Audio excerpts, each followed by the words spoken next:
When it comes to this foreign criminals issue, the debacle of Immigration Minister Andrew Giles' Direction 99, which has allowed convicted criminals who are not citizens of Australia to escape deportation and remain in this country. When it comes to this issue, there is a very clear and important point that too many people have either not made or ignored. The whole intention of Direction 99 was to let criminal non-citizens stay in Australia.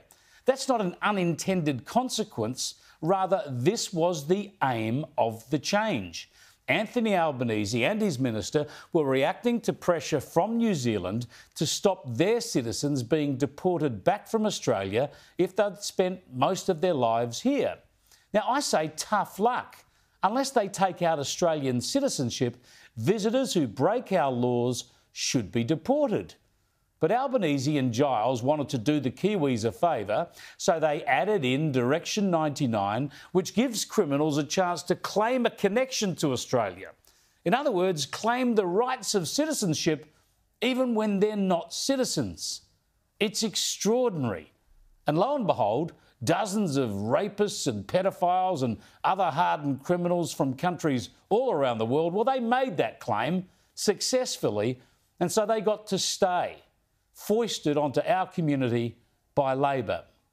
Well, today the Australian newspaper unearthed a video from November 2022 when Giles was working up Direction 99, and he was boasting to the Refugee Council about the changes he was going to make. One of the big issues that we have dealt with as a government is to have regard to the ministerial direction that operates in respect of the cancellation regime, and have had close regard, particularly on the basis of discussions with our friends in New Zealand, about how this can operate in a way that better reflects our obligation to people who have spent the majority of their lives in Australia as opposed to another country. Our obligation? Our obligation to criminal non-citizens? This Immigration Minister, whose job it is to look after Australia's interests, looks after the interests of the Australian community.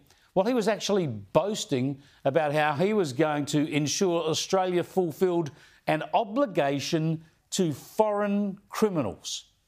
It's just staggering. The opposition took up the issue in Parliament today. In a leaked video reported in The Australian just before question time, the minister sensationally claimed that Australia has an obligation to foreign criminals. Minister, what is Australia's obligation to foreign criminals? Yeah, as you could have guessed, of course, the minister just didn't answer this critical question. Instead, he told Parliament that soon he'll start doing what he should have been doing for the past 2 years. I conveyed to him that Direction 99 has not been working as intended, and that we will be revoking Ministerial Direction 99 and issuing a new revised direction to make sure that the protection of the Australian community outweighs all other considerations. The Minister will pause. So now he gets it.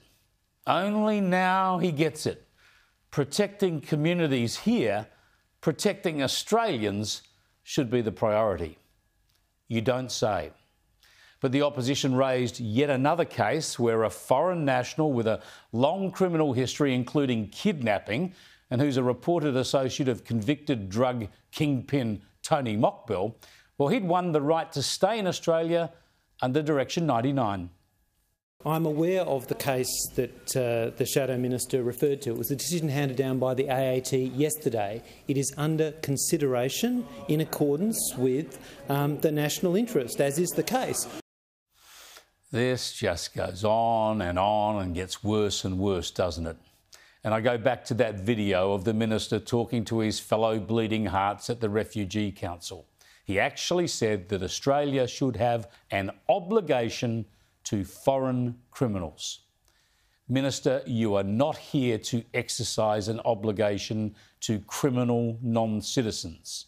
You are elected by and for Australian citizens who expect you to do all you can to protect them from criminals, especially foreign criminals who should have been deported and would have been until you deliberately changed the rules to give them a shot at staying here in Australia. This is a minister who has a lot to learn about his obligations and where they belong. Somehow, I reckon he's for the high jump soon.